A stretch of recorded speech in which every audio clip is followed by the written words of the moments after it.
ನಮಸ್ಕಾರ, ಆದಾಬ್, ಜೈ ಭೀಮ್. ನಾನು ನಿಮ್ಮ ಭಾಗ್ಯನಾರಾಯಣ ಬೊಗ್ಗವರಪು. ನೀವು ನೋಡ್ತಾ ಇದ್ದೀರಿ ಸುದ್ದಿ ಸರ್ಕಲ್. ನನಗೆ ಸುದ್ದಿಗೋಷ್ಠಿಗೆ ಬರೋದಕ್ಕೆ ಇಷ್ಟ ಇದೆ, ಆದರೆ ಅಲ್ಲಿ ನಾವು ಇಬ್ಬರೇ ಕೂತ್ಕೊಂಡು ಮಾತಾಡೋಣ. ಯಾವುದೇ ಕಾರಣಕ್ಕೂ ಸಹ ಪತ್ರಕರ್ತರಿಗೆ ಪ್ರಶ್ನೆ ಕೇಳೋದಕ್ಕೆ ಅವಕಾಶ ಇರಬಾರದು.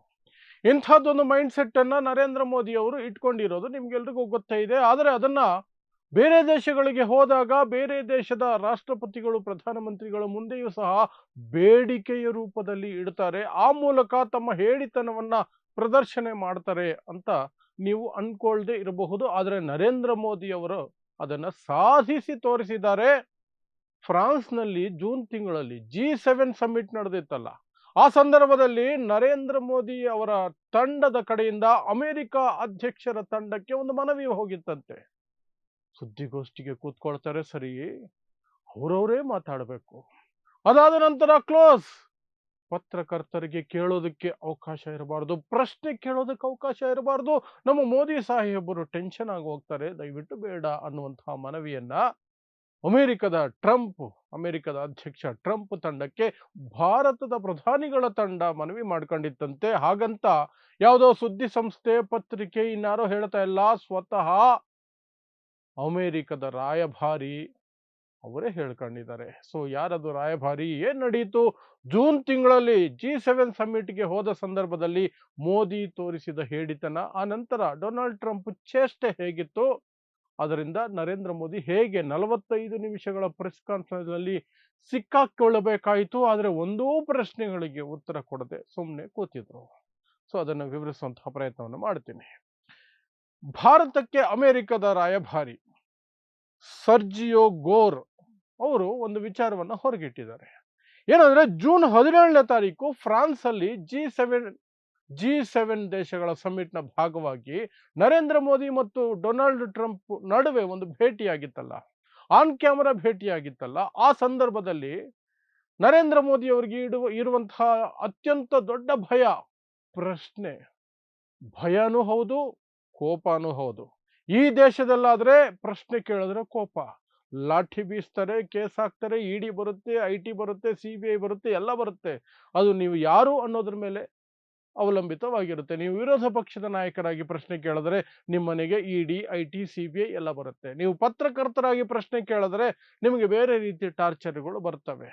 ನೀವು ಸೋಷಿಯಲ್ ಮೀಡಿಯಾದಲ್ಲಿ ಪ್ರಶ್ನೆ ಕೇಳಿದ್ರೆ ನರೇಂದ್ರ ಮೋದಿಯ ಚೇಲಾಗಳು, ಭಕ್ತರು ಕೆಟ್ಟ ಕೊಳಕ ತಮ್ಮ ಸಂಸ್ಕೃತಿಯ ಭಾಷೆಯಲ್ಲಿ ನಿಮ್ಮನ್ನ ಟೀಕೆ ಮಾಡುವ, ನಿಂದಿಸುವ, ಬೈಯುವ ಎಲ್ಲವಂತ ಒಂದು ರೀತಿ ಸಗಣಿ ಬುದ್ಧಿಯನ್ನ ಅಲ್ಲಿ ತೋರಿಸ್ತಾರೆ.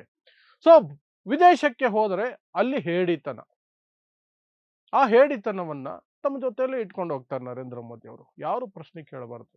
ಯಾಕಂದ್ರೆ ಟೆಲಿಪ್ರಾಂಪ್ಟರ್ ಇಲ್ಲದೆ, ನಾನು ಹೇಳ್ತಾ ಇದ್ದೀನಿ ಕೇಳಿ, ಟೆಲಿಪ್ರಾಂಪ್ಟರ್ ಇಲ್ಲದೆ ನರೇಂದ್ರ ಮೋದಿ ತಮ್ಮ ಪೂರ್ತಿ ಹೆಸರನ್ನು ಸರಿಯಾಗಿ ಹೇಳೋದಕ್ಕೆ ಕಷ್ಟಪಡ್ತಾರೆ.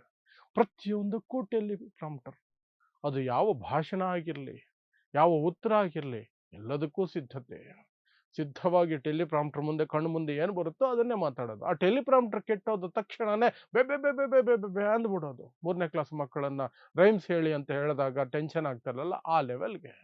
ಸೊ ಅದೇ ಹೇಡಿತನದ ಭಾಗವಾಗಿ ಜೂನ್ 17ನೇ ತಾರೀಕು ಫ್ರಾನ್ಸ್ ಅಲ್ಲಿ G7 ಸಮಿಟ್ ನಲ್ಲಿ ಭಾಗವಹಿಸೋಕೆ ಹೋಗಿದ್ದಂತಹ ನರೇಂದ್ರ ಮೋದಿ ಅವರು ಅಮೆರಿಕ ಅಧ್ಯಕ್ಷ ಡೊನಾಲ್ಡ್ ಟ್ರಂಪ್ ಜೊತೆಯಲ್ಲಿ ಭೇಟಿಯಾಗೋದಿತ್ತು. ಅದನ್ನ ಬಿಲ್ಡಪ್ಗೆ ಎಲ್ರಿಗೂ ತೋರಿಸ್ಬೇಕಲ್ಲ. ಸೊ ಅಲ್ಲಿಗೆ ಪತ್ರಕರ್ತರು ಬರಬೇಕು, ಫೋಟೋ ತೆಗಿಬೇಕು, ಒಳ್ಳೊಳ್ಳೆ ಆಂಗಲ್ ಅಲ್ಲಿ ವಿಡಿಯೋ ಮಾಡಬೇಕು, ಫೋಟೋ ಮಾಡಬೇಕು. ಅದನ್ನ ಅಂಧಭಕ್ತರು ಇಲ್ಲಿ ವಾಟ್ಸಪ್ ಅಲ್ಲಿ ಹಾಕೊಳ್ಬೇಕು, ಸೋಷಿಯಲ್ ಮೀಡಿಯಾದಲ್ಲಿ ಹಾಕೊಳ್ಬೇಕು. ಪ್ಲಸ್ ಈ ಎಂಜಲು ಗೋಧಿ ಮಾಧ್ಯಮಗಳು ಅದನ್ನ ದೊಡ್ಡ ಬಿಲ್ಡಪ್ ರೀತಿಯಲ್ಲಿ ಟಿವಿಗಳಲ್ಲಿ, ಅವರವರ ಯೂಟ್ಯೂಬ್ ಚಾನೆಲ್ಗಳಲ್ಲಿ ತೋರಿಸ್ಕೊಳ್ಬೇಕಲ್ಲ, ಅದಕ್ಕೆ ಕರೆದಿದ್ರು. ಸೊ ಒಂದು 50 ಜನ ಪತ್ರಕರ್ತರು, 50 ಕ್ಯಾಮ್ರಾಗಳು ಅಲ್ಲಿ ಬಂದಿತ್ತು. ಆ ಸಂದರ್ಭದಲ್ಲಿ ನರೇಂದ್ರ ಮೋದಿನ ಬಚಾವ್ ಮಾಡಬೇಕಲ್ಲ, ಮೋದಿ ತಂಡ ಇರುತ್ತಲ್ಲ, ಆ ತಂಡ ಡೊನಾಲ್ಡ್ ಟ್ರಂಪ್ ತಂಡಕ್ಕೆ ಹೇಳ್ತಂತೆ, ನೋಡಿ ಮೋದಿ ಟ್ರಂಪ್ ಮಾತಾಡ್ಕೊಳ್ಳೋದು ಮಾತ್ರನೇ ಅಲ್ಲಿ, ಮಿಕ್ಕಿದೇನು ಇರಬಾರ್ದು. ಪ್ರಶ್ನೆಗಳಂತೂ ನೋ, ಅವಕಾಶನೇ ಇಲ್ಲ. ಮೋದಿ ಒಂದಷ್ಟು ಮಾತಾಡ್ಲಿ, ಟ್ರಂಪ್ ಒಂದಷ್ಟು ಮಾತಾಡ್ಲಿ, ಇಬ್ರು ಒಬ್ರಿಗೊಬ್ರು ಜಾಕ್ ಹಾಕಿ ಒಬ್ರೊಬ್ರು ಬಿಲ್ಡಪ್ ಕೊಟ್ಕೊಂಡು ಮೇಲಕ್ಕೆ ಎತ್ತಿ ತೋರಿಸ್ಕೊಳ್ಳಿ, ಆ ನಂತರ ಟಕ್ ಅಂತ ಮುಗಿಸ್ಬಿಟ್ಟು ಎದ್ದು ಹೋಗ್ತಾ ಇರಬೇಕು. ಇಷ್ಟೇ ಅಂತ ಮೋದಿ ತಂಡ ಡೊನಾಲ್ಡ್ ಟ್ರಂಪ್ ತಂಡಕ್ಕೆ ಮನವಿ ಮಾಡ್ಕೊಂಡಿದೆ. ಟ್ರಂಪ್ ತಂಡ ಓಕೆ ಅಂತ ಹೇಳ್ತಂತೆ. ನಾನು ಇಷ್ಟು ಹೇಳ್ತಾ ಇರುವಂತಹದ್ದು, ಭಾರತದಲ್ಲಿ ಅಮೆರಿಕದ ರಾಯಭಾರಿಯಾಗಿರುವಂತಹ ಸರ್ಜಿಯೋ ಗೋರ್ ಹೇಳಿರುವ ಮಾತುಗಳು. ಸರ್ಜಿಯೋ ಗೋರ್ ಹೇಳಿರುವ ಮಾತುಗಳಿವು. ಅಮೆರಿಕದವರೇ ಹೇಳಿರೋದು, ಅಧಿಕೃತವಾಗಿ ಹುದ್ದೆಯಲ್ಲಿರುವ ವ್ಯಕ್ತಿ ಹೇಳಿರೋದು. ಸೊ ಏನಾಯ್ತು ಮುಂದಕ್ಕೆ? ಆ ಮಾತನ್ನ ಟ್ರಂಪ್ಗೂ ತಲುಪಿಸೋದ್ರಂತೆ. ಟ್ರಂಪ್ ಓಕೆ ಓಕೆ ಅಂತ ಹೇಳೋದ್ರಂತೆ. ಟ್ರಂಪ್ ಗೊತ್ತಲ್ಲ ನರೇಂದ್ರ ಮೋದಿ ಬುದ್ಧಿ. ಆದ್ರೆ ಟ್ರಂಪ್ ಹತ್ರ ಒಂದು ತಿಕ್ಕಲುತನೂ ಇದೆ, ಚೇಷ್ಟೆ ಮಾಡೋ ಬುದ್ಧಿನೂ ಇದೆಯಲ್ಲ, ಅದು ಒಳಗಡೆ ಸುಮ್ಮನೆ ಇರ್ಬೇಕಲ್ಲ, ಅದು ಮುಂದೆ ಕೆಲಸ ಮಾಡ್ಬಿಡ್ತು. ಏನು ಮೊದಲಿಗೆ ಮೋದಿ ಮಾತಾಡಿದ್ರು, ಆನಂತರ ಟ್ರಂಪ್ ಮಾತಾಡಿದ್ರು. ಅವ್ರು ಏನೇನು ಮಾತಾಡಿದ್ರು ಅನ್ನೋದ್ರ ಬಗ್ಗೆ ನಾನು ಹೇಳಬೇಕಾಗಿಲ್ಲ, ನಿಮ್ಗೆ ಎಲ್ರಿಗೂ ಗೊತ್ತಿದೆ. ಮೋದಿ ಮಾತು ಮಾತಿಗೂ ಯುವರ್ ಎಕ್ಸಲೆನ್ಸಿ ಅನ್ಕೊಂಡು ಒಂದಷ್ಟು ವಿಚಾರ ಹೇಳಿದ್ರು. ಅಲ್ಲಿ ಧೈರ್ಯವಾಗಿ ಕೇಳಿದ್ದು ಒಂದೇ ವಿಚಾರ, ಮಧ್ಯಪ್ರಾಚ್ಯದಲ್ಲಿ ಏನು ಯುದ್ಧ ನಡೀತಾ ಇದೆ ಅದರ ನಡುವೆ ಭಾರತೀಯ ಸೈಲರ್ಗಳು, ಅಲ್ಲಿ ಹಡಗುಗಳು ಸಿಗಾಕೊಳ್ತಿದ್ದಾವೆ, ಅವ್ರ ಮೇಲೆ ಫೈರಿಂಗ್ ಆಗ್ತಿದೆ ಅಂತ. ಮಿಕ್ಕಿದ ಯಾವುದನ್ನು ಹೇಳಲಿಲ್ಲ, ಯಾವುದನ್ನು ಕೇಳಲಿಲ್ಲ. ಯಾಕಯ್ಯ ಮಾತಿಗೆ ನೀನು ಬಂದು ಆಪರೇಷನ್ ಸಿಂಧೂರ್ ನಿಲ್ಸಿದ್ದು ನೀನೇ ಅಂತ ಹೇಳ್ಕೊಂಡು ಓಡಾಡ್ಕೊಂಡಿದ್ಯಾ, ಅದ್ರ ಬಗ್ಗೆ ಮಾತಾಡಲಿಲ್ಲ. ನಮ್ಮ ಸೈನಿಕರು, ನಮ್ಮ ಇವರು ಏನಿದ್ದಾರೆ ಜನ, ನಮ್ಮ ದೇಶದ ಪ್ರಜೆಗಳು, ಅವರನ್ನ ಕೈಕಾಲು ಕಟ್ಟಿ ಯಾಕಯ್ಯ ನನ್ನ ದೇಶಕ್ಕೆ ತಂದು ಬಿಸಾಕದೆ, ಅವ್ರನ್ನ ಮರ್ಯಾದೆಯಿಂದ ಕಳಿಸ್ಕೊಡ್ಬೋದಾಗಿತ್ತಲ್ಲ, ಅದ್ರ ಬಗ್ಗೆ ಮಾತಾಡಲಿಲ್ಲ. ಒಂದಷ್ಟು ಜನ ಸತ್ತು ಹೋಗಿದ್ರು ಆ ಸಂದರ್ಭದಲ್ಲಿ. ಮಧ್ಯಪ್ರಾಚ್ಯದಲ್ಲಿ ಭಾರತದ ಹಡಗಿನ ಮೇಲೆ ಅಮೆರಿಕದಿಂದ ದಾಳಿ ಆಗಿತ್ತು, ಯಾಕಯ್ಯ ನನ್ನ ಜನರನ್ನ ಕೊಂದೆ, ಅದ್ರ ಬಗ್ಗೆ ಮಾತಾಡಲಿಲ್ಲ. ಭಾರತಕ್ಕೆ ಇರಾನ್ನ ಹಡಗೊಂದು, ನೇವಿಯ ಹಡಗೊಂದು ಬಂದಿತ್ತು. ಬಂದು ಇಲ್ಲಿ ವಿಶಾಖಪಟ್ಟಣಂನಲ್ಲಿ ಭಾರತ ಆಯೋಜನೆ ಮಾಡಿದಂತಹ ಒಂದು ನೇವಿಯ ಕಾರ್ಯಕ್ರಮದಲ್ಲಿ ಭಾಗವಹಿಸಿ ವಾಪಸ್ ಹೋಗಬೇಕಾದ್ರೆ ಹಿಂದೂ ಮಹಾಸಾಗರದಲ್ಲಿ ಅಮೆರಿಕ ಸೈನ್ಯ ದಾಳಿ ಮಾಡಿ ಆ ಹಡಗಿನಲ್ಲಿದ್ದ ಸುಮಾರು ಜನರನ್ನು ಕೊಂದು ಹಾಕ್ತು. ಇರಾನ್ನ ಸೈನಿಕರನ್ನು ಕೊಂದು ಹಾಕ್ತು, ನೇವಿಯವರನ್ನು ಕೊಂದು ಹಾಕ್ತು. ನನ್ನ ಗಡಿಯ ಬಳಿ ನನ್ನ ದೇಶದ ಕಾರ್ಯಕ್ರಮಕ್ಕೆ ಬಂದು ಹೋಗ್ತಿದ್ದಂಥವ್ರನ್ನ ಯಾಕೆ ಕೊಂದೆ ಅಂತ ಅಮೆರಿಕದ ಅಧ್ಯಕ್ಷನಿಂದ ಮೋದಿ ಎಕ್ಸ್ಪ್ಲನೇಷನ್ ಕೇಳಲಿಲ್ಲ, ಏನೂ ಕೇಳಲಿಲ್ಲ. ಸುಮ್ಮನೆ ಕೆಚ ಅಂತ ನಗೋದು. ಅವ್ರು ಏನು ಹೇಳಿದ್ರು ನಗೋದು, ಇವ್ರು ಏನು ಹೇಳ್ಬೇಕಾದ್ರು ನಗೋದು, ಇಷ್ಟನ್ನು ಮಾತ್ರ ಮಾಡಿದ್ದು.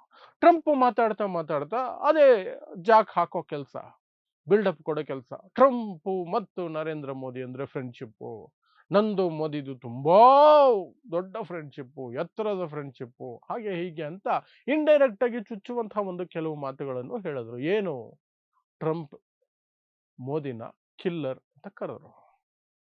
ಅದನ್ನ ವರ್ಚುವಲ್ ಮೀನಿಂಗ್ ಆಗಿ ಕೊಲೆಗಡುಕ ಅಂತ ತಗೊಳಕ್ ಆಗೋದಿಲ್ಲ.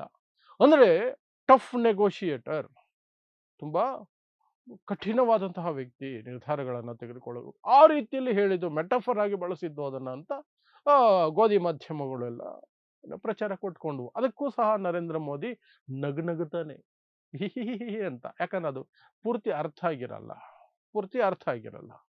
ಹೋಯ್ತು.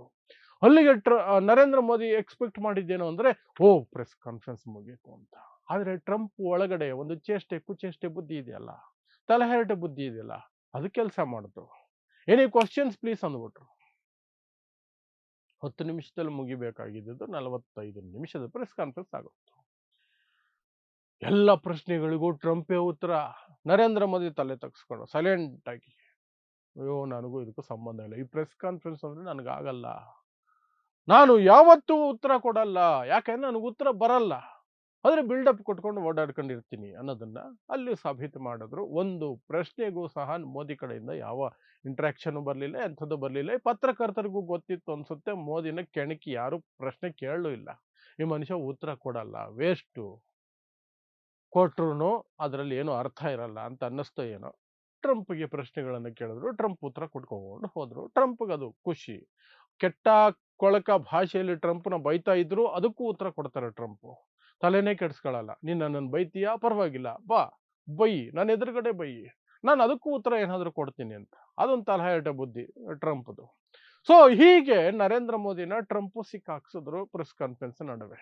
ಆದ್ರೆ ಈ ಹೇಡಿತನದ ಬುದ್ಧಿ ಇದೆಯಲ್ಲ, ಪ್ರಶ್ನೆಗಳು ಕೇಳದಂಗೆ ಪ್ರೆಸ್ ಕಾನ್ಫರೆನ್ಸ್ ಅಲ್ಲ, ಪ್ರೆಸ್ ಕಾನ್ಫರೆನ್ಸ್ ಅಂದ್ರೇನೆ ಪ್ರಶ್ನೆ ಕೇಳೋದು, ಆದ್ರೆ ಪ್ರೆಸ್ ಕಾನ್ಫರೆನ್ಸ್ ಅಲ್ಲಿ ಪ್ರಶ್ನೆ ಇರಲ್ವಂತೆ. ಇಂತಹದೊಂದು ಬೇಡಿಕೆನ ಟ್ರಂಪ್ ತಂಡದ ಮುಂದೆ ಇಟ್ಟು ಭಾರತದ ಪ್ರಧಾನಿ ತಂಡ ಏನ್ ಸಾಧಿಸ್ತು, ಅಥವಾ ಏನು ಸಂದೇಶವನ್ನ ಕಳಿಸ್ತಾ ಇದೆ ಇಡೀ ಪ್ರಪಂಚಕ್ಕೆ, ಅದನ್ನ ಈ ಅಮೆರಿಕದ ರಾಯಭಾರಿ ಸರ್ಜಿಯೋ ಗೋರ್ ಮುಚ್ಚಿಟ್ಟಿದ್ದಾರೆ. ಇವ್ರ ಯೋಗ್ಯತೆ ಇಷ್ಟು, ಬಂದು ಟ್ರಂಪ್ ಮುಂದೆ ಹಿಂಗೆ. ಅದಕ್ಕಿಂತ ಮೊದಲೇ ನಾನು ಅವತ್ತೇ ವಿಡಿಯೋ ಮಾಡಿದ್ದೆ, ಟ್ರಂಪ್ನ ಮಾತಿಗೆ ಇವ್ರ ಎಕ್ಸಲೆನ್ಸಿ ಅಂದು ಹೆದರ್ಕೊಂಡು ಏನೋ ಕೇಳ್ದಂಗೆ. ಟ್ರಂಪ್ನ ಹೊಗಳೋದು ಬಿಟ್ರೆ ಇನ್ಯಾವುದಕ್ಕೂ ಒಂದು ಜೋರಾದ ಶಬ್ದ ಇರಲ್ಲ. ಮಿಕ್ಕಿದಕ್ಕೆಲ್ಲ ಸೈಲೆಂಟ್ ಆಗಿ ನಿಧಾನಕ್ಕೆ ಕೇಳಿಯೂ ಕೇಳದಂಗೆ